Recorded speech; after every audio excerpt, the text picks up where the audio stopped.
ಬನ್ನಿ.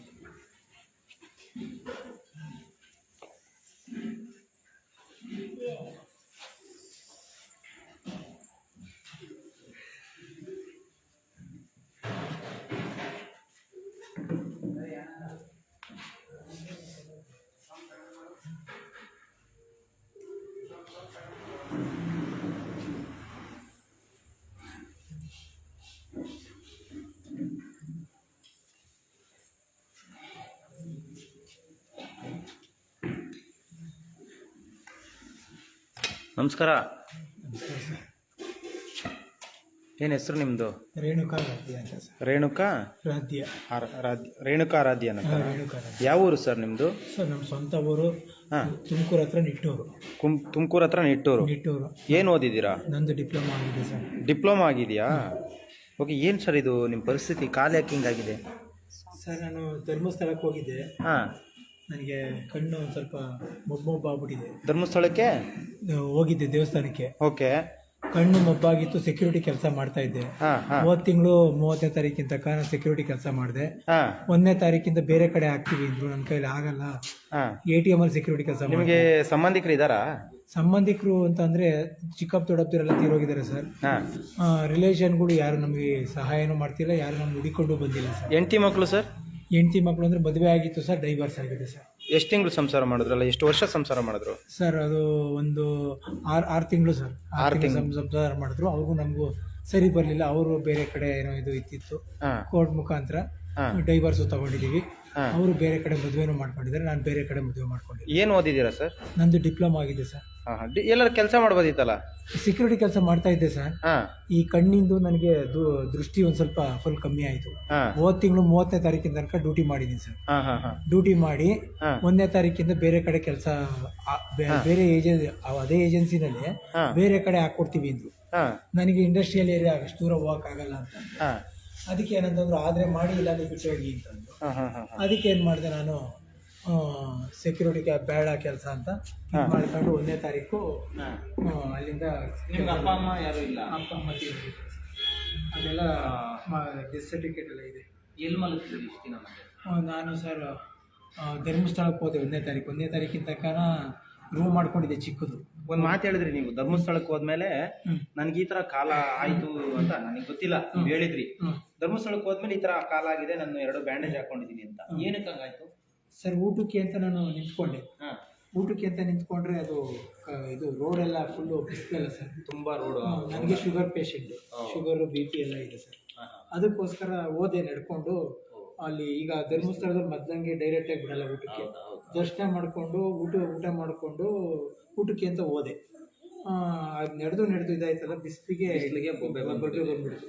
ಬೊಬ್ಬೆ ಬಂದಾದ್ಮೇಲೆ ಏನು ಮಾಡಿದೆ, ಅದಕ್ಕೆ ಎಣ್ಣೆ ಬರುತ್ತೆ, ಮಾಮೂಲಿ ಎಣ್ಣೆ ಹಾಕ್ತೆ. ಅದು ಶುಗರ್ ಗಾಯ ಆಗ್ಬಿಟ್ಟಿದೆ.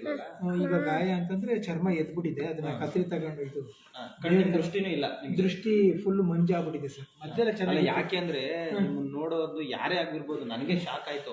ಇಷ್ಟು ಚೆನ್ನಾಗಿ ನೋಡೋಕೆ, ಇಷ್ಟು ಅಂದವಾಗಿ, ಇಷ್ಟು ಚೆನ್ನಾಗಿಲ್ಲ ಸರ್. ನಾನು ಡ್ಯೂಟಿಗೆ 1 ದಿವಸ ರಜಾ ಮಾಡಿದ್ರೆ ಕೇಳಿ, ಏಜೆನ್ಸಿಗೆ ಫೋನ್ ಮಾಡಿ ಕೇಳಿ. ನಮ್ಮ ಫ್ರೆಂಡ್ ಸರ್ಕಲ್ ಎಲ್ಲ ಇದ್ದಾರೆ, ಅವ್ರನ್ನ ಕೇಳಿ. ಯಾಕೆ ಫ್ರೆಂಡ್ಸ್ ಯಾರು ಸಹಾಯ ಮಾಡಲಿಲ್ಲ? ಫ್ರೆಂಡ್ಸ್ ಅಂತಂದ್ರೆ ಏನು ಸರ್, ಇನ್ನೊಂದು ಏನಂತ, ನಾನು ಏನು ಅಂತಂದ್ರೆ ನನಗೂ ಡೈವರ್ಸ್ ಆಯಿತು, ಎಲ್ಲ ಆಯಿತು. ಮದುವೆ ಮಾಡ್ಕೊಳ್ಳೋಣ ಅಂತಂದ್ರೆ ನಾನು ನೋಡ್ಕೊಳ್ಳೋರು ಯಾರು ಇಲ್ಲ ಅಂತ ಮಾಡ್ಕೊಂಡ್ರೆ, ನನಗೆ ಶುಗರ್ ಇದೆ ಒಂದು, ಆರೋಗ್ಯ ದೃಷ್ಟಿ ಒಂದು, ಎರಡನೇದು ಏನು ಅಂತ ಗೌರ್ಮೆಂಟ್ ಕೆಲಸ ಕೇಳ್ತಾರೆ, ಸ್ವಂತ ಮನೆ ಇದೆ ಅಂತ ಕೇಳ್ತಾರೆ. ನಾನು ಫಸ್ಟ್ ಹೆಂಡತಿ ಮದುವೆ ಮಾಡ್ಕೊಂಡಾಗ್ಲೇ ಸ್ವಂತ ಮನೆ ಇದ್ದಿದ್ದೆಲ್ಲ ಅವರೇ ನಮ್ಮ ಮಾವ ಎಲ್ಲ ಮೋಸ ಮಾಡಿ ಬರ್ಸ್ಕೊಂಡಾದ್ಮೇಲೆ ನನ್ನ ಹೆಂಡತಿ ಬೇರೆ ಕಡೆ ಇದು ಮಾಡಿಕೊಂಡು ತಿರ್ಗಾ ನನ್ನ ಮನೆ ಬರ್ಸ್ಕೊಂಡೆ. ನನಗೆ ಇದನ್ನ ನನ್ನ ಮೇಲೆ ಕೇಸ್ ಹಾಕೋದು. ಎಷ್ಟು 50,000 ವರದಕ್ಷಿಣೆ ಕಳಿಸಿದ್ದಾನೆ. ನಾನು ಮಾಡ್ಕೊಂಡಿರೋದು ಉಚಿತ ಸಾಮೂಹಿಕ ವಿವಾಹದಲ್ಲಿ ವರದಕ್ಷಿಣೆ ಹೇಳ್ತಾವಣ, ಅದೆಲ್ಲ ನೋಡಿ ಕೇಸೇ ವಜಾ ಆಯಿತು. ಅದು ತುಮಕೂರಲ್ಲಿ ವಜಾ ಆಯಿತು. ತಿಪ್ಟೂರಿನಲ್ಲಿ ಇಷ್ಟೆಲ್ಲ ಕೇಸ್ ಹಾಕಿ ನನ್ನ ಹೆಂಡತಿ ಡೈವರ್ಸ್ ಬೇಕು ಅಂತ ಲಾಯರ್ ಇದ್ದಾರೆ. ಏನಂದ್ರು, ಈ ಕೇಸು ಮುಗೀಲಿ ಆಮೇಲೆ ಡೈವರ್ಸ್ ಮುಗಿಯೋದು. ನಾನೇನಂದ್ರೆ ಇಲ್ಲ, ನಾನು ಲಾಯರ್ ಕೇಳ್ಬೇಕಲ್ಲ. ತಿರ್ಗಿ ಆಮೇಲೆ ಲಾಯರ್ನ ಇದು ಮಾಡಿದೆ. ಅವರು ಇದು ಕೇಸ್ ನಡೀತಿದ್ದಂಗೆ ಅವ್ರಿಗೆ ಡೈವರ್ಸ್ ತಗೊಂಡು ವರ್ಷ ತುಂಬ 2011ಕ್ಕೆ ಡೈವರ್ಸ್ ಆಯಿತು. ಇದು 2013-14 ಕೇಸು ಕ್ಲೋಸ್ ಆಯಿತು. ಕ್ಲೋಸ್ ಆದಮೇಲೆ ನಾನು ಮದುವೆ ಮಾಡ್ಕೊಂಡು ಹೋಗ್ಬಿಟ್ಟೆ ಸರ್. ಯಾಕೆಂತಂದ್ರೆ ಮದುವೆ ಮಾಡ್ಕೊಳಕ್ಕೆ ಎಲ್ಲ ಕೇಳ್ತಾರೆ ಸರ್, ಈಗೆಲ್ಲ ದುಡ್ಡು. ಅಲ್ಲ, ಇವಾಗ ಆಶ್ರಮಕ್ಕೆ ಬಂದು ಸೇರ್ಕೊಂತ ಇದೀರಲ್ಲ, ನಿಮ್ಗೆ ತುಂಬಾ ಕಷ್ಟ ಆಗಲ್ವಾ ಆಶ್ರಮದಲ್ಲಿ ಇರಕ್ಕೆ? ಅನುಭವ ಇದೆ ಅದರ ಆಶ್ರಮದಲ್ಲಿ ಇದ್ದೀವಿ ಬಂದಿದ್ದೀರಾ? ನಾನು ಯಾವತ್ತೂ ಆಶ್ರಮಕ್ಕೆ ಹೋದವನಲ್ಲ ಸರ್. ಯಾಕೆಂತಂದ್ರೆ ನನ್ನ ಪರಿಸ್ಥಿತಿ ಹೆಂಗಿದೆ ಅಂದರೆ, ಮದುವೆ ಮಾಡ್ಕೊಳೋಣ ಅಂತಂದ್ರೆ ಹೆಣ್ಣು ಕೊಡ್ತಾ ಇಲ್ಲ, ಇರೋಕ್ಕೆ ಆಶ್ರಯ ಇಲ್ಲ, ಕೆಲಸಕ್ಕೆ ಅಂದರೆ ಕಣ್ಣು ವರ್ಕ್ ಕ್ಲೀನಾಗಿ ಕಾಣಲ್ಲ ಅಂತಂದ್ರೆ ಅಕಸ್ಮಾತ್ ATM ಏನೋ ದರೋಡೆ ಆಯಿತು ಅಂದರೆ ನನ್ನ ತಲೆ ಮೇಲೆ ಬರುತ್ತೆ. ATM ಸೆಕ್ಯೂರಿಟಿ ಕೆಲಸ ಮಾಡ್ತಿದ್ದೆ, ಕೆನರಾ ಬ್ಯಾಂಕ್ ATM ದರೋಡೆ ಆದ್ರು ನಿಮ್ಮ ಮೇಲೆ ಬರ್ತಿತ್ತು. ಅದಕ್ಕೋಸ್ಕರ ನಾನೇನು ಮಾಡ್ತಾ ಇದ್ದೆ ಏನು ಅಂತಂದ್ರೆ, ಆದ್ರೂ ಕಣ್ಣಿಂದು ಈಗ ಮಂಜಾದ್ರೂ ನಾನು ಡ್ಯೂಟಿ ಒಂದಿನ ರಜೆ ಮಾಡಿಲ್ಲ ಸರ್. ಬೇಕಾದ್ರೆ ಅಟೆಂಡೆನ್ಸ್ ಯಾರು ಬೇಕಾದ್ರೆ ಕೇಳಿ, ಒಂದು ದಿವಸ ಡ್ಯೂಟಿಗೆ ರಜೆ ಮಾಡಿದವನಲ್ಲ. ಇವಾಗ ಏನ್ ಗೊತ್ತಾ, ನಮ್ಮ ಆಶ್ರಮಕ್ಕೆ ಬಂದಿದ್ದೀರಲ್ಲ, ಇಲ್ಲಿ ನಿಮ್ಗೆ ಸವಲತ್ತುಗಳು ಕಮ್ಮಿ ಆಗ್ಬೋದು. ಸವಲತ್ತು ಊಟ ಸಿಗ್ಬೋದು, ಬಟ್ಟೆ ಸಿಗ್ಬೋದು, ಮೆಡಿಸಿನ್ ಸಿಗ್ಬೋದು ಸರ್. ಒಬ್ಬ ಮನುಷ್ಯನಿಗೆ ದೇವ್ರಿಗೆ 2 ಆಪ್ಷನ್ ಕೊಡ್ತಾನಂತೆ ಸರ್. ಏನಂತಂದ್ರೆ ದುಡ್ಡು ಬೇಕೋ ಆರೋಗ್ಯ ಬೇಕು ಅಂತ. ಆರೋಗ್ಯ ಕೊಟ್ಟನಿಗೆ ದುಡ್ಡು ಕೊಡಲ್ವಂತೆ, ದುಡ್ಡು ಕೊಟ್ಟನಿಗೆ ಆರೋಗ್ಯ ಕೊಡಲ್ವಂತೆ. ನನಗೆ ಈಗ ದುಡ್ಡಿನ ಅವಶ್ಯಕತೆ ಇಲ್ಲ ಸರ್. ಯಾಕೆಂದ್ರೆ ನಂದೇನೋ PF ಏನೋ ಬರುತ್ತೆ, ನನಗೇನೋ ಒಂದು ಮಾತ್ರಕ್ಕೆ ಏನಕ್ಕಾರ ಬೇಕು ಅಂತಂದ್ರೆ ನನಗೆ ಆಗುತ್ತೆ. ಯಾಕೆ ನಾನು ಯಾರಿಗೂ ದುಡ್ಡು ಹಾಕಂಗಿಲ್ಲ, ಯಾರಿಗೂ ಇದು ಮಾಡೋಂಗಿಲ್ಲ. ಮದುವೆ ಮಾಡ್ಕೊಂಡಿದ್ರೆ ಹೆಂಡತಿ ಏನೋ ಹುಡಿಕೊಂಬರ್ತಾಳೆ, ಮಾಡ್ತಾರೆ ನನ್ನ ಹುಡಿಕೊಂಡು 1 ಗಂಟೆ ಬೇಕು ಅಂತ ಹುಡಿಕೊಂಬರ್ತಾರೆ ಅಂತ. ನಾನು ಹುಡಿಕೊಂಬರೋ ಅಂತಾರೆ ಯಾರೂ ಇಲ್ಲ ಸರ್. ಯಾಕೆ ಅಪ್ಪ ಸಂಬಂಧಿಕರು ಯಾರು ಬರಲ್ಲ? ಎಲ್ಲಿ ಸರ್? ಇನ್ನೊಂದೇನು ಗೊತ್ತಾ, ಸಂಬಂಧಿಕರು ಬರೋದಾಗಿದ್ದರೆ ನಾನು ಕೆಲಸ ಮಾಡ್ಬೇಕಾದ್ರೆ ಚೆನ್ನಾಗಿ ದುಡಿತಿದ್ದಾಗಲೇ ಬರಲಿಲ್ಲ. ಅಪ್ಪ ಅಮ್ಮ ತೀರೋಗಿದೆ ಸರ್. ಪಾಪ ಅವರು ಏನು ಅಂತ ನಾನು ಚೆನ್ನಾಗೇ ನೋಡ್ಕೊಂಡು. ಎಷ್ಟು ಜನ ಮಕ್ಕಳು ನೀವು? ನಾವು ಅಣ್ಣ ತಮ್ಮದಿರು ಇಬ್ಬರೇ ಸರ್.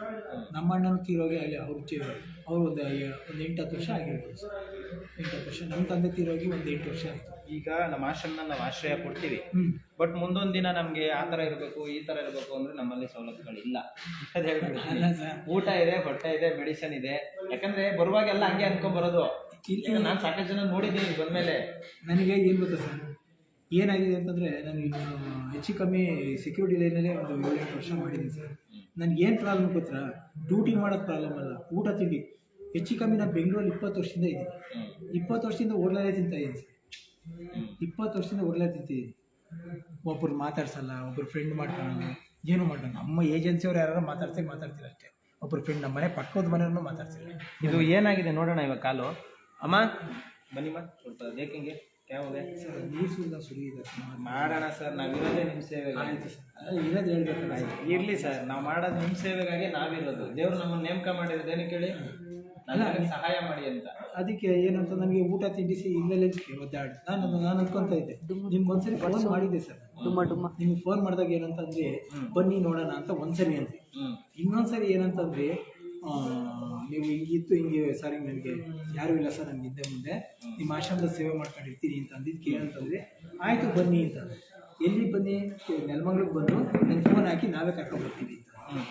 ನಾನು ಏನನ್ನಿಸ್ತು, ತೀರಾ ಸ್ವಲ್ಪ ದೃಷ್ಟಿ ಇದೆಯಲ್ಲ, ಏನೋ ಒಂದಿಷ್ಟು ದುಡಿಯೋಣ, 4 ಕಾಸು ಸಂಪಾದನೆ ಮಾಡೋಣ. ನನಗೇನು ಗೊತ್ತಾ ಸರ್, 10 ರೂಪಾಯಿಗೂ ಯೋಚನೆ ಮಾಡ್ತೀನಿ. ಆಯ್ತು, ನೋಡೋಣ ಪರಿಸ್ಥಿತಿ ಹೆಂಗಿದೆ ಅಂತ ನಂಗೆ ಗೊತ್ತಾಗ್ಬೇಕೀಗ. ಸರಿ ಸರ್, ಇದು ಖಾಲಿ 17 ಮೇಲೆ ಪರಿಸ್ಥಿತಿ. ಅದಕ್ಕೆ ಸ್ನೇಹಿತರೆ ನಮಸ್ಕಾರ, ನಾನು ನಿಮ್ಮ ಪ್ರೀತಿಯ ಜನಸ್ನೇಹಿ ಯೋಗೇಶ್. ನೋಡೋಕ್ಕೆ ಗಟ್ಮುಟ್ಟಾಗಿ ತುಂಬ ಚೆನ್ನಾಗಿದ್ದಾರೆ ಅಂತ ಭಾವಿಸ್ಬೇಡಿ. ಯಾಕಂತ ಹೇಳಿದ್ರೆ ಇವ್ರ ಪರಿಸ್ಥಿತಿ ತುಂಬ ಚಿಂತಾಜನಕ, ಕ್ರಿಟಿಕಲ್ ಕಂಡೀಷನ್. ನಾನು ನೋಡಿಲ್ಲ ಕಾಲು ಏನಾಗಿದೆ ಅಂತ. ಇವಾಗ ನೋಡೋಣ ಏನಾಗಿದೆ ಅವ್ರ ಕಾಲು. ಆದ್ರೆ ಆಶ್ರಯ ಕೊಡೋಣ 100%. ಕೈಲಾಗಲ್ಲ ಅಂತ ಬಂದಮೇಲೆ ಅವ್ರ ಕೈಲಾದಷ್ಟು ಸಹಾಯ ಮಾಡೋದು ನಮ್ಮ ಜನಸ್ನೇಹಿ ತಂಡದ ಗುಣ. ನೋಡೋಣ ಏನಾಗಿದೆ ಅಂತ ನೋಡ್ಬಿಟ್ಟು ಚೆಕ್ ಮಾಡೋಣ. ಖಂಡಿತವಾಗ್ಲು ತುಂಬ ಪೇನ್ ಇದೆಯಾ? ಏನಿದೆ ಸುತ್ಕೊಬಿಡಿ ಸರ್. ನೀವೇ ಸುತ್ಕೊಬಿಡ್ರಿ, ಆಸ್ಪತ್ರೆಗೆ ಹೋಗಿಲ್ಲ? ಆಸ್ಪತ್ರೆಗೆ ಹೋದ್ರೆ ಏನಾರು ಇನ್ನೊಂದು ಏನು ಗೊತ್ತಾ ಸರ್, ಆಸ್ಪತ್ರೆಗೆ ಹೋದ್ರೆ ಏನಾಯ್ತು ಏನು ಅಂತ ಒಂದು ತೋರ್ಸಕ್ಕೆ ಹೋದ್ರೆ ಅದೇ ಶುಗರ್ ಇದೆಯಾ ಅಂತಾರೆ. ಶುಗರ್ ಐತೆ ಅಂತಂದ್ರೆ ಅದು ಸ್ಕ್ಯಾನ್ ಮಾಡಿಸ್ಬೇಕು, ಸ್ಕ್ಯಾನ್ ಮಾಡಿಸ್ಬೇಕು. ನಾವು 4 ಕಾಸು ನೀರಾಕ ಅದರಲ್ಲಿ ನಾವು ಹಾಸ್ಪಿಟ್ಲಿಗೆ ಕೊಟ್ಬಿಟ್ರೆ ಇನ್ನೆಲ್ಲಿ. ಈ ಥರ ಪರಿಸ್ಥಿತಿ ಯಾರಿಗೂ ಬರೋದು ಬೇಡ, ಆ ಥರ ಸಿಚುವೇಶನ್ ಇದೆ.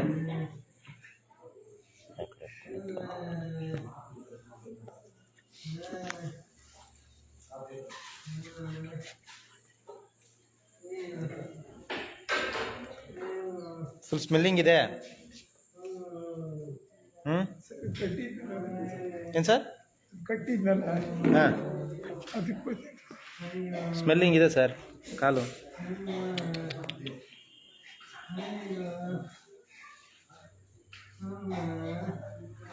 ಅಯ್ಯೋಯ್ಯೋ.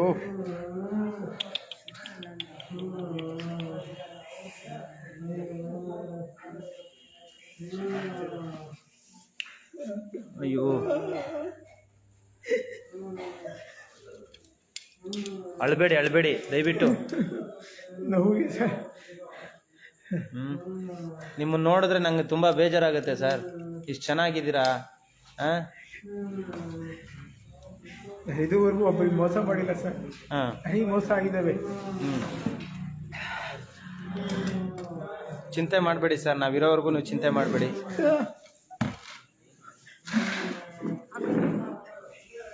ಕಾಲು ಚಪ್ಪಲೇಕಪ್ಪ ನೀನು.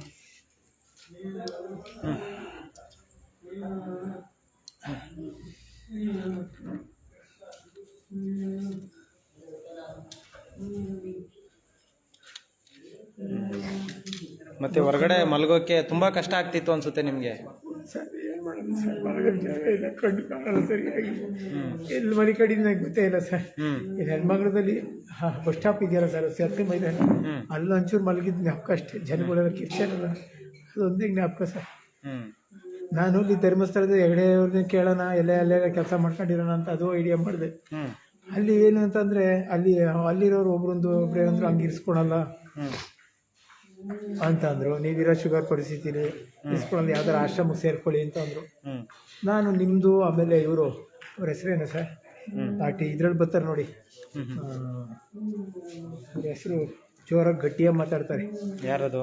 ನಮ್ಮ ಜಯರಾಜಣ್ಣವರಾ? ಹಾಂ, ಜಯರಾಜಣ್ಣರು. ಅವರು ಒಂದ್ಸರಿ ಟಿ ವಿನಲ್ಲಿ ನೋಡಿದ್ದೆ. ಮಾಸರೆ ಫೌಂಡೇಶನ್ ಜಯರಾಜಣ್ಣ ಅವರು. ಅವ್ರನ್ನ ನೋಡಿದಾಗ ಅವ್ರಿಗೂ ಫೋನ್ ಮಾಡಿದಾಗ ಬನ್ನಿ ನಮ್ಮ ಆಶ್ರಮದಲ್ಲಿ ಇದೆ, ಅದೇ ಸರ್, ಅದೇನೋ ಆಸರೆ ಅಂತ. ಹೌದು, ಆಸರೆ ಫೌಂಡೇಶನ್. ಅಲ್ಲೇ ಬಂದ್ಬಿಡಿ, ನಿಮಗೆ ಕಣ್ಣು ಇದಾಗಲ್ಲ, ಸೆಕ್ಯೂರಿಟಿ ಕೆಲಸ ಮಾಡೋಕ್ಕಾಗಲ್ಲ, ಬನ್ನಿ. ಫುಲ್ಲು ಗಟ್ಟಿ ಆಗ್ಬಿಟ್ಟಿದೆ ಅನ್ಸುತ್ತೆ ಕಾಲೆಲ್ಲ. ಹಾಂ, ಏನು ಈ ಥರ ಅವಸ್ಥೆ ಮಾಡ್ಕೊಂಡ್ರೆ ಏನ್ರಿ? ಹಾಂ, ಹೆಂಗೆ ನಾವು ಮಾಡೋದು? ಏನು ಕತೆ? ಸ್ನೇಹಿತರೆ, ಪ್ರತಿಯೊಬ್ಬರು ಈ ವಿಡಿಯೋ ನೋಡಿ, ಪ್ರತಿಯೊಬ್ಬರು ನೋಡಿ, ನಿಜವಾಗ್ಲೂ ಭಾಳ ಬೇಜಾರಾಗುತ್ತೆ. ದಯವಿಟ್ಟು ಈ ವಿಡಿಯೋ ಶೇರ್ ಮಾಡಿ. ಅಟ್ಲೀಸ್ಟು ಕಮೆಂಟ್ ಮಾಡಿಲ್ಲ ಅಂದರೂ ಪರವಾಗಿಲ್ಲ, ದಯವಿಟ್ಟು ಶೇರ್ ಮಾಡಿ. ಇವ್ರ ಪರಿಸ್ಥಿತಿ ನೋಡಿದ್ರೆ ತುಂಬ ಬೇಜಾರಾಗುತ್ತೆ. ಗ್ಲೌಸ್ ಕೊಡಮ್ಮ ನಂಗೆ ಒಂಚೂರಿಗೆ. ನೋಡಿ, ಯಾರು ನೋಡ್ಕೊಳ್ಳೋದಿಲ್ಲ, ಏನಿಲ್ಲ. ಅದಕ್ಕೆ ಅವ್ರನ್ನ ಜಯರಾಜಣ್ಣರನ್ನ ಕೇಳಿದೆ, ನಿಮ್ಮ ಹೆಸರು ಜ್ಞಾಪಕ ಐತಿ, ನಿಮ್ದು 2 ನಂಬರ್ ಇದೆ ನೋಡಿ. ಹೌದೌದು, 2 ನಂಬರು ಜ್ಞಾಪಕ ಐತಿ. ದಯವಿಟ್ಟು ಈ ವಿಡಿಯೋನ ಶೇರ್ ಮಾಡಿ ಫ್ರೆಂಡ್ಸ್. ನಿಜವಾಗ್ಲೂ ಸ್ನೇಹಿತರೆ, ದಯವಿಟ್ಟು ಈ ವಿಡಿಯೋ ಶೇರ್ ಮಾಡಿ. ಯಾಕಂದ್ರೆ ಪ್ರತಿಯೊಬ್ಬರಿಗೂ ಗೊತ್ತಾಗ್ಲಿ, ಇವ್ರದ್ದೇನು ಇನ್ನೂ ಏಜ್ ಒಂದು 30-35 ಇಯರ್ಸ್ ಇರ್ಬೋದು. ಎಷ್ಟು ವರ್ಷ ನಿಮಗೆ? ಸರ್, ನಮಗೆ 47 ವರ್ಷ. 47 ವರ್ಷ ಅಂತೆ. ನಾವೆಲ್ಲ ಒಂದೇ. ಏನು ಓದಿರೋದು ಅಂದ್ರೆ ನೀವು? ಒಂದು ಸಿರಿಕಲ್ಚರ್ ಡಿಪ್ಲೊಮಾ ಆಗಿದೆ ಸರ್. ಡಿಪ್ಲೊಮಾ ಆಗಿದೆ, ಚೆನ್ನಾಗಿ. ಕಾಲೇಜ್ಗೆ ಫಸ್ಟ್ ಕ್ಲಾಸ್. ಅಲ್ಲಿ ಗುಬ್ಬಿನಲ್ಲಿ ಓದಿದ್ದು ನಾನು. ಗುಬ್ಬಿ ಗೌರ್ಮೆಂಟ್ ಜೂನಿಯರ್ ಕಾಲೇಜಿಗೆ ನಮ್ದು 86% ಇದೆ ಸರ್. ಅದ್ರ ಹಿಂಭಾಗದ ಬ್ಯಾಚು 70%. ಎಷ್ಟನೇ ಇಸ್ಪಿಲಿ ಸರ್? 92. ಫುಲ್ಲು ಸುತ್ತಬಿಟ್ಟಿದ್ದೀರಾ ನೀವು. ಹಂಗೆ ಸುತ್ತಬಾರ್ದು, ಏನು ಮಾಡೋದು, ನೋವಿಗೆ ಆಗಲ್ಲ. ಅದಕ್ಕೆ ಏನು ಅಂತಂದರೆ ಇದು ಮಾಡಿದಷ್ಟೇ. ಏನಣ್ಣ ಮಾಡೋದು ನಿಮಗೆ? ಸ್ನೇಹಿತರೆ, ಬರೀ ಒಂದು ವಿಡಿಯೋ ನೋಡಿದಷ್ಟು ಈಸಿ ಇಲ್ಲ. ಈ ಥರ ಕೆಲಸಗಳನ್ನ ಮಾಡೋದು ತುಂಬ ಕಷ್ಟ. ಬಟ್ ಕಷ್ಟ ನಾನು ಪಡ್ತೀನಿ. ಏನೇ ಇರಲಿ, ನೆಗೆಟಿವ್ ಆಗಿ ಮಾತಾಡೋರ ಬಗ್ಗೆ ನಾನು ತಲೆನೇ ಕೆಡಿಸ್ಕೊಳ್ಳಲ್ಲ. ಮಾತಾಡೋರು ಮಾತಾಡ್ಕೊತಾನೆ ಇರಿ ನೀವು. ಸೊ ನನ್ನ ಕಷ್ಟ ನನಗೇ ಗೊತ್ತು. ಇಲ್ಲಿ ಎಷ್ಟು ಕಷ್ಟಗಳಿದ್ದಾವೆ, ಈ ಥರ ಪೇಷಂಟ್ಗಳು ಎಷ್ಟು ಜನ ಇದ್ದಾರೆ, ಬಂದು ನೋಡಿ ಒಂದು ದಿವಸ ಗೊತ್ತಾಗುತ್ತೆ ನಿಮಗೆ. ಏನು ಹೇಳಬೇಕು, ಏನು ಮಾಡಬೇಕು, ನನಗೆ ಏನೂ ಅರ್ಥ ಆಗಲ್ಲ. ಈ ಥರ ತಡ್ಕೊಳ್ಳಾರ್ದೆ ನೋವು ತಡ್ಕೊಳಕ್ಕಾಗ್ಮೇಲೆ ಹೆಜ್ಜೆ ಇಡೋಕ್ಕಾಗ್ತಿಲ್ಲ. ಈ ನೋವು ಇಟ್ಕೊಳ್ಳೋದು ಹೆಂಗೆ ನೋಡಿ, ನೀವೇ ನೋಡಿದ್ರಲ್ಲ, ನನಗೆ ಹೆಜ್ಜೆ ಇಕ್ಕೋಕ್ಕಾಗ್ತಿಲ್ಲ. ಅವರು ಪಾಪ, ಅವರು ಯಾರ ದಾರಿಲಿ ಹೋಗೋರು ಪಾಪ, ಅವ್ರು ನಾನು ನೋಡಿಲ್ಲ ಸರ್. ಪಾಪ ಯಾರೋ ಆರ್ಮಿ ರಿಟೈರ್ಡ್ ಅಂತೆ ಅವರು. ಧನ್ಯವಾದ ಹೇಳಲೇಬೇಕು. ಪೊಲೀಸ್ ಸ್ಟೇಷನ್ ಲೆಟರ್ ಎಲ್ಲ ಮಾಡಿ, ನೆಲಮಂಗಲ ಸ್ಟೇಷನ್ ಲೆಟರ್ ಮಾಡಿ ಇಲ್ಲಿ ಕರ್ಕೊಂಡ್ಬಂದವ್ರೆ. ಬಟ್ ಇವ್ರ ಬಗ್ಗೆ ನನ್ಗೇನು ಮಾಹಿತಿ ಗೊತ್ತಿಲ್ಲ, ಅದಕ್ಕೋಸ್ಕರ ಈ ಲೈವ್ ಮಾಡ್ತಾ ಇದ್ದೀನಿ. ಕಾಲು ಕಂಪ್ಲೀಟ್ ಆಗಿ ಹೋಗ್ಬಿಟ್ಟಿದೆ, 2 ಕಾಲು ಬರ್ನ್ ಆಗ್ಬಿಟ್ಟಿದೆ. ಅವರು ಹಿಂಗೆ ಅಂತ ಅಂದೆ. ಅವರು ಹಿಂಗೆ ನೆಲಮಂಗಲದ ಹತ್ರ ಜನಶ್ರೀ ಆಶ್ರಮ ಇದೆ, ಅಲ್ಲಿ ಆಶ್ರಮಕ್ಕೆ ಸೇರಿಸ್ತೀರಾ ಅಂತ ಅವ್ರು ಕೇಳಿದೆ. ಹ್ಮ್ ಅವರಿದ್ದರು ಬನ್ನಿ ಗಾಡಿಲಿ ಹಂಗೆ ಡ್ರಾಪ್ ಮಾಡಿ, ಅವ್ರಿಗೆ ಗೊತ್ತಿಲ್ಲ ಈ ಥರ ಏನೇನು ಅಂತ, ನನಗೂ ಗೊತ್ತಿರಲಿಲ್ಲ ಸರ್. ಅವ್ರು ಕರ್ಕೊಂಬಂದು ಹಿಂಗೆ ಬಿಟ್ಬಿಟ್ರೆ ಆಶ್ರಮದ ಸೇರಿಸ್ಕೊಂತಾರೆ ಅಂತ. ಆಮೇಲೆ ಲೆಟ್ರ್ ತೊಗೊಬನ್ನಿ ಅಂತಂದಾಗ ಅವರು ಏನಣ್ಣ ಯಾರವರು ಶಿವಾಜಿನಗರಲ್ಲಿ ಇದ್ರ ಯಾರು ಬರ್ದಿರೋದು ಲೆಟ್ರ್ ಇದು ನಿಂಗೆ ಬರ್ಕೊಟ್ಟವ್ರೆ? ಅಲ್ಲ ಪೊಲೀಸವ್ರಿಗೆ ಜ್ಞಾನ ಇರೋದಿಲ್ಲ ಅಂತ ಈ ಥರ ಬರ್ಕೊಟ್ಟವ್ರೆ ಕೈಯಲ್ಲಿ. ಸ್ಟೇಷನಲ್ಲಿ ಪ್ರಿಂಟಿಂಗ್ ಮಿಷನ್ ಇಲ್ವಾ, ಏನೂ ಇಲ್ವಾ? ಸೀಲಲ್ಲಿ ಆಗಿಲ್ಲ. ಅರ್ಜೆಂಟ್ ಏನು ಸರ್ ಇದು? ಏನಕ್ಕೆ ಅರ್ಜೆಂಟ್ ಆಗಿಬಿಡುತ್ತೆ? ಯಾರಿಗೆ ಕಾಣ್ತದೆ? ಏನು ಪೆನ್ಸಿಲಲ್ಲಿ ಬರ್ದವ್ರ ಇದು? ಏನು ಕತೆ? ಇರಿ ಸರ್, ನೋಡಬೇಕು. ಒಂದು 5 ನಿಮಿಷ ಮಾತಾಡ್ತೀನಿ, 5 ನಿಮಿಷ. ಸ್ನೇಹಿತರೆ ನೋಡಿ, ಆ ಕಾಲ ಏನಾಗಿದೆ ಅಣ್ಣ? ಅಯ್ಯೋ ಊದ್ಬಿಟ್ಟಿದೆ ಅಣ್ಣ, ಊದ್ಬಿಟ್ಟಿದೆ ಕಾಲು. ಸ್ನೇಹಿತರೆ ದಯವಿಟ್ಟು ಪ್ರತಿಯೊಬ್ಬರು ಈ ವಿಡಿಯೋನ ಶೇರ್ ಮಾಡಿ. ಬಹಳ ಬೇಜಾರಾಗುತ್ತೆ. ಈ ವ್ಯಕ್ತಿ ನೋಡೋದಕ್ಕೆ ತುಂಬಾ ಚೆನ್ನಾಗಿದ್ರು ಕೂಡ ತುಂಬಾ ಕಷ್ಟ ಅನುಭವಿಸ್ತಿದ್ದಾರೆ, ನರಕ ಅನುಭವಿಸ್ತಿದ್ದಾರೆ. ಕಾಲೆರಡು ಊದ್ಕೊಂಡು ಹೆಜ್ಜೆ ಇಡಕ್ಕಾಗದಿರೋ ಪರಿಸ್ಥಿತಿಲಿದೆ. ತುಂಬಾ ಕಷ್ಟ ಆಗ್ತಾ ಇದೆ. ಬಟ್ ನಮ್ಮ ಒಂದು ಜನಸ್ನೇಹಿ ನಿರಾಶ್ರಿತರ ಆಶ್ರಮದಲ್ಲಿ ಆಶ್ರಯ ಕೊಟ್ಟಿರ್ತೀವಿ. ಸೊ ಇವಾಗ ಇರೋ ಗಂಟ ಊಟ ತಿಂಡಿ ಬಟ್ಟೆ ಉಚಿತವಾಗಿ ಕೊಡ್ತೀವಿ. ಅವ್ರು ಬರುವಾಗ್ಲೂ ಏನು ತಂದಿಲ್ಲ, ಹೋಗುವಾಗ್ಲೂ ಏನೂ ಇಲ್ಲ. ಸೊ ಖಂಡಿತವಾಗ್ಲೂ ಇವ್ರಿಗೆ ಸೇವೆ ಸಲ್ಲಿಸುವಂತ ಒಂದು ಪ್ರಯತ್ನ ಮಾಡ್ತೀವಿ. ದಯವಿಟ್ಟು ಈ ವಿಡಿಯೋ ಶೇರ್ ಮಾಡಿ. ಇವ್ರ ಮನೆಯವರು ಅಥವಾ ಇವ್ರ ಸಂಬಂಧಿಕರು ಯಾರಾದ್ರೂ ಈ ವಿಡಿಯೋ ನೋಡಿದ್ರೆ ದಯವಿಟ್ಟು ಇವ್ರಿಗೆ ಸಾಧ್ಯವಾದ್ರೆ ಹೆಲ್ಪ್ ಮಾಡಿ. ಯಾಕಂದ್ರೆ ತುಂಬಾ ಪರಿಸ್ಥಿತಿ ಕೆಟ್ಟದಾಗಿದೆ ಅವ್ರದ್ದು. ತುಂಬಾ ಹೆಲ್ತ್ ತುಂಬಾನೇ ಚೆನ್ನಾಗಿಲ್ಲ ಅಂತಾನೆ ಹೇಳ್ಬೋದು. ಸೊ ದಯವಿಟ್ಟು ಆದಷ್ಟು ಈ ವಿಡಿಯೋನ ಶೇರ್ ಮಾಡಿಕೊಟ್ರೆ ತುಂಬಾ ಹೆಲ್ಪ್ ಆಗುತ್ತೆ. ಹಾಗೆ ಯಾರಾದ್ರೂ ಸಹಾಯ ಮಾಡುವಂತ ಮನ್ಸಿದ್ದವರು ಅಥವಾ ಈ ತರ ಇವ್ರಿಗೆ ಟ್ರೀಟ್ಮೆಂಟ್ಗೆ ಸ್ಪಂದಿಸುವಂತ ಮನ್ಸಿದ್ದವರು ಯಾರಾದ್ರೂ ಇದ್ರೆ ನನ್ನ ಒಂದು ಹೆಲ್ಪ್ ಲೈನ್ ನಂಬರ್ 9686879752ಗೆ ಕಾಂಟ್ಯಾಕ್ಟ್ ಮಾಡಿ. ನಿಮ್ಮ ಕೈಲಾದಂತ ಸೇವೆಯನ್ನ ಸಲ್ಲಿಸಿ. ನಮ್ಮ ಒಂದು ಜನಸ್ನೇಹಿ ನಿರಾಶ್ರಿತರ ಆಶ್ರಮ ನೆಲಮಂಗಲ ಸೊಂಡೆಗುಪ್ಪದಲ್ಲಿದೆ. ಸೊ ಇವ್ರಿಗೆ ನಾಳೆಯಿಂದನೇ ಟ್ರೀಟ್ಮೆಂಟ್ ಕೊಡಿಸುವಂತ ಒಂದು ಪ್ರಯತ್ನ ಮಾಡ್ತೀನಿ. ಇರೋ ಗಂಟ ಆರಾಮಾಗಿರಿ. ಊಟ ತಿಂಡಿ ಬಟ್ಟೆಗೆ ಮೋಸ ಇಲ್ಲ. ಸರಿ, ನಾಳೆ ಅದು ಬೇಕು ಇದು ಬೇಕು ಅಂದ್ರೆ ನನ್ನ ಕೈಲಿ ಆಗಲ್ಲ ಸರ್. ನನಗೆ ಇರಕ್ಕೆ ಮಲಗಕ್ಕೆ ಒಂಚೂರು ಜಾಗ, ಒಂಚೂರು ಊಟ ಕೊಡಿ ಸರ್, ಅಷ್ಟೇ ಸಾಕು ಸರ್. ಇದು ಆರೋಗ್ಯದ ಹಿಂಗಾಗಿದೆ ಸರ್ ಪರಿಸ್ಥಿತಿ. ನನ್ನ ತಂದೆ ತಾಯಿ ಇಬ್ರು ತೀರೋಗಿದ್ದಾರೆ. ನನ್ನನ್ನು ನೋಡ್ಕೊಳೋ ಅಂಥವ್ರು ಯಾರೂ ಇಲ್ಲ ಸರ್. ಅದಕ್ಕೋಸ್ಕರ ಹೆಂಗೋ ಈ ಜೀವ ಇರೋವರೆಗೂ ಕೆಲಸ ಮಾಡಿದೆ. ಈಗ ಆಗಲ್ಲ, ಕಣ್ಣು ಫುಲ್ಲು ಮಂಜಾಗಿದೆ. ನನಗೆ ನಿಜವಾಗ್ಲೂ ಇಲ್ಲಿ ಏನು ಮಾಡ್ತಾ ಇದ್ದಾರೆ ಯಾರು ವ್ಯಕ್ತಿಗಳು ಅಂತ ಗೊತ್ತಿಲ್ಲ. ವಾಯ್ಸಲ್ಲಿ ಮಾತ್ರ ನಮ್ಮ ಯೋಗೀಶ್ ಸರ್ ಮಾತ್ರ ನಾನು ವಾಯ್ಸಲ್ಲಿ ಕಂಡುಹಿಡಿದಿದ್ದೀನಿ. ಅವರು ಯಾವುದೋ ವಿಜಯಲಕ್ಷ್ಮಿ ಯಾವುದೋ ಇದರಲ್ಲಿ ಬಂದಾಗ ಒಂದ್ಸರಿ ಟಿ ವಿನಲ್ಲಿ ನೋಡಿದ್ದೆ. ಅವ್ರು ಸಣ್ಣಗಿದ್ರು, ಈಗ ಒಂಚೂರು ದಪ್ಪ ಆದಂಗೆ ಕಾಣ್ತಾರೆ ಅಷ್ಟೇ. ಏನಿಲ್ಲ ಸರ್, ಹಂಗೆ ಇದ್ದೀನಿ. ಆ ಟಿ ವಿನಲ್ಲಿ ನೋಡಿದ್ದೆ ಅಷ್ಟು. ಬಿಟ್ಟರೆ ನನಗೆ ತುಂಬ ಅವರು ಯಾರಿಗೆ ಸಹಾಯ ಮಾಡೋಕ್ಕೆ ಹೋಗ್ತಾರೋ ಸರ್, ಅವರಿಂದಲೇ ಕಷ್ಟ ಸರ್. ಅದು ಹೇಳ್ತೀನಿ ಕೇಳಿ. ಅವ್ರು ಎಲ್ಲರಿಗೂ ಒಳ್ಳೇದು ಮಾಡಬೇಕು ಅಂತಲೇ ಬಯಸ್ತಾರೆ. ಅವ್ರಿಗೆ ಆ ಥರ ಮಾಡಿದ್ರು ನನಗೆ ನಿಜವಾಗ್ಲೂ ಯಾರು ಏನಂತ ಹೇಳ್ತಾರೋ ಗೊತ್ತಿಲ್ಲ. ಆ ಎಮ್ಮನಿಗೆ ಅಷ್ಟೆಲ್ಲ ಮಾಡಿ ಆ ಎಮ್ಮನು ಲಿಂಗಾಯ್ತರು, ನಾವು ಐನಾರು ನಮ್ಮ ಈ ಥರ ಕಡ್ಗೆ ಹಾಕ್ಕೊಂಡು ಆ ಥರ ಜಂಗುಮ್ರಾಗ ಆ ಥರ ಮಾಡಬಾರ್ದು. ಅವ್ರ ತಾಯಿಗೆ ಅಷ್ಟೆಲ್ಲ ಹೆಲ್ಪ್ ಮಾಡೋರೆ. ಈಗ ನನಗೆ ಇಷ್ಟೆಲ್ಲ ಹೆಲ್ಪ್ ಮಾಡ್ತಾರೆ ಅಂತಂದರೆ ನಾವು ಅವ್ರಿಗೆ ಯಾವತ್ತೂ ನಮ್ಮಂಥ 100 ಜನಕ್ಕೆ ಆಶ್ರಯ ಕೊಟ್ಟು ಅವ್ರು ಇನ್ನೂ ಚೆನ್ನಾಗಾಗಬೇಕು ಅಂತ ಬೇಡ್ಕೋಬೇಕು ವಿನ ಆ ಥರ ಮಾಡಬಾರ್ದು. ನನಗೆ ಅವ್ರ ಪಕ್ಕದಲ್ಲಿರೋದ್ರಿಂದ ಅವ್ರ ವಾಯ್ಸಲ್ಲಿ ಕಂಡುಹಿಡಿತಿದ್ದೀನಿ. ಇನ್ನೆಲ್ಲ ಸುಮಾರು ಜನ ಇದ್ದಾರೆ, ನನಗೆ ಯಾರು ಅಂತ ಗೊತ್ತಾಗ್ತಿಲ್ಲ. ಫುಲ್ ಮಂಜಾಗ್ಬಿಟ್ಟಿದೆ. ಒಬ್ರು ಯಾರೋ ಅಕ್ಕ ಒಬ್ರು ಕಾಣ್ತಾ ಇದ್ದಾರೆ ಒಂಚೂರು ಅಷ್ಟೇ. ಥ್ಯಾಂಕ್ಸ್ ಅಣ್ಣ. ಏನು ಹೇಳೋದು ನನಗೇನು ಗೊತ್ತಾಗ್ತಿಲ್ಲ, ಬಾಯಿ ಇಷ್ಟಿದೆ. ನಾನು ಯಾವುದೇ ಸುಳ್ಳು ಪಳ್ಳು ಹೇಳ್ತಾ ಇಲ್ಲ. ನಮ್ಮ ತಂದೆ ತಾಯಿ ಇಬ್ಬರು ತೀರೋಗಿದ್ದಾರೆ. ನಮ್ಮ ತಂದೆ ತೀರೋಗಿ 8 ವರ್ಷ ಆಯಿತು. ನಮ್ಮ ತಾಯಿ ತೀರೋಗಿ 22 ವರ್ಷ ಆಯಿತು. ಅವ್ರು ಸತ್ತೋಗಿದ್ದಕ್ಕೆ 1 ವರ್ಷದೊಳಗೆ ಮದುವೆ ಮಾಡ್ಕೋಬೇಕು ಅಂತ ನಮ್ಮ ಸೋದರ ಮಾವನ ಮಗಳು ಮದುವೆ ಮಾಡಿಕೊಂಡೆ. ಅವಳು ನೋಡಿದ್ರೆ ಹಂಗೆ ಮಾಡಿದ್ರು. ನಮ್ಮ ಮಾವ ಮನೆಯೆಲ್ಲ ಕಿತ್ಕೊಂಡು ಮೋಸ ಮಾಡ್ದ. ಆಯಪ್ಪ ಹೋದ ವರ್ಷ ಏನೋ ಈ ಕೊರೋನಾ ಅಥವಾ ಹಾರ್ಟ್ ಅಟ್ಯಾಕು ಆಗಿ ತೀರೋದ್ರು ಅಂತ ಯಾರೋ ಒಬ್ಬರು ರಿಲೇಷನಲ್ಲಿ ಹೇಳಿದ್ರು.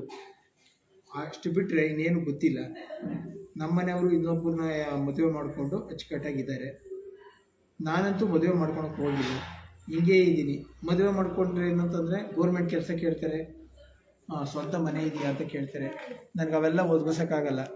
ಈಗ ಬಂದವರು ಏನು ಅಂತಂದರೆ ನಮ್ಮ ಕಷ್ಟಕ್ಕೆ ಇದು ಮಾಡಲ್ಲ. ನನಗೂ ಸೆಕ್ಯೂರಿಟಿನಲ್ಲಿ ಒಂದು 12,000 ರೂಪಾಯಿ ಸಂಬಳ ಕೊಡ್ತಾಯಿದ್ರು. ಆ ಸಂಬಳದಲ್ಲೇ ನಾನು 2,000 ರೂಪಾಯಿ ರೂಮ್ ಬಾಡಿಗೆಲಿ ಒಂದು ರೂಮಲ್ಲಿ ಇದ್ದೆ. ಊಟ ತಿಂಡಿ ಮಾಡ್ಕೊಳಕ್ಕಾಗಲ್ಲ. ಕಾಲೆಲ್ಲ ಒಂದು ಶುಗರ್ ಇರೋದ್ರಿಂದ ತಲೆ ಸುತ್ತಂಗಾಗೋದು, ಕಣ್ಣೆಲ್ಲ ಮಂಜಾಗೋದು, ಅಡುಗೆ ಮಾಡೋಕ್ಕಾಗ್ತಿಲ್ಲ. ನೋಡಿ, ಗ್ಯಾಸ್ ಹಚ್ಚಕ್ಕೆ ಹೋಗಿ ಕುಕ್ಕರ್ ಸುಟ್ಕೊಂಡು ಇದಾಗಿದೆ. ಅದಕ್ಕೆ ಅಡುಗೆ ಮಾಡ್ಕೊಳಕ್ಕಾಗಲ್ಲ ಅಂತ ಏನು ಮಾಡಿದೆ, ಹೋಟ್ಲಲ್ಲೇ ತಿಂತಾಯಿದ್ದೀನಿ. ಡೈಲಿ ಬೆಳಗ್ಗೆ ಮಧ್ಯಾಹ್ನ ಸಾಯಂಕಾಲ ಡೈಲಿ 200 ರೂಪಾಯಿ ಹೋಟ್ಲಿಗೆ ಆಗೋದು. 200 ರೂಪಾಯಿ ಹೋಟ್ಲಿಗೆ ಆಯಿತು ಅಂತಂದರೆ 400 ರೂಪಾಯಿ ದಿನಕ್ಕೆ ಬೀಳುತ್ತೆ. ಇನ್ನು 200 ರೂಪಾಯಿ ಸೇವ್ ಮಾಡಿವಿ ತಿಂಗಳ.